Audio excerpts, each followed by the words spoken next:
Bonjour et bienvenue dans l'édito de Camille. L'édito de Camille, c'est chaque jour un point sur les actualités publiées sur le site d'Info Chrétienne. Aujourd'hui, mardi 30 mars, nous allons parler d'accueillir l'exclu. Nous allons nous intéresser à un ferry de New York baptisé Dorothy Day en hommage à la militante catholique, avant de nous tourner vers le Nigeria où un diocèse a construit un village pour accueillir les victimes de Boko Haram.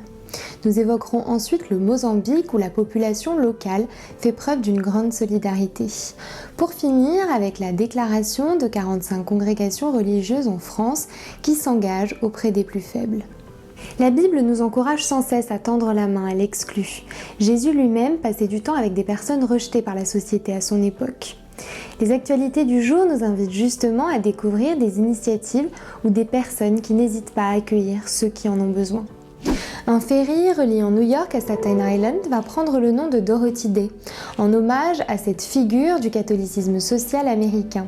L'occasion de redécouvrir l'héritage de cette militante catholique qui, d'après l'archevêque de New York, Timothy Dolan, a consacré sa vie à faire passer les gens de la guerre à la paix, du vide à la plénitude, de l'isolement à l'appartenance. Au Nigeria, un diocèse se mobilise pour accueillir dignement des réfugiés victimes de la violence de Boko Haram en leur construisant de véritables maisons. Un quartier va ainsi être créé avec son école, son église et sa mosquée. Il pourra accueillir 90 familles. Au Mozambique, dans la province de Cabo Delgado, la violence persiste et s'intensifie, entraînant le déplacement de milliers de personnes. Les populations locales accueillent à bras ouverts les personnes déplacées venues des zones de conflit et font preuve d'une grande solidarité. Ils n'hésitent pas, par exemple, à partager leurs terres. En France, les supérieurs généraux de 45 congrégations religieuses investies auprès des personnes âgées ou handicapées ont publié un communiqué pour réaffirmer leur engagement à apporter le meilleur accueil possible, malgré les difficultés inévitablement entraînées par la pandémie.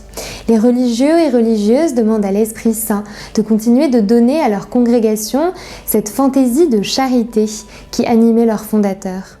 Laissons-nous inspirer par le courage et la générosité de toutes ces personnes. Ce sera tout pour aujourd'hui. Si cette vidéo vous a plu, n'hésitez pas à la liker, à la partager ou à nous le dire en commentaire. Je vous souhaite une très bonne soirée, soyez bénis.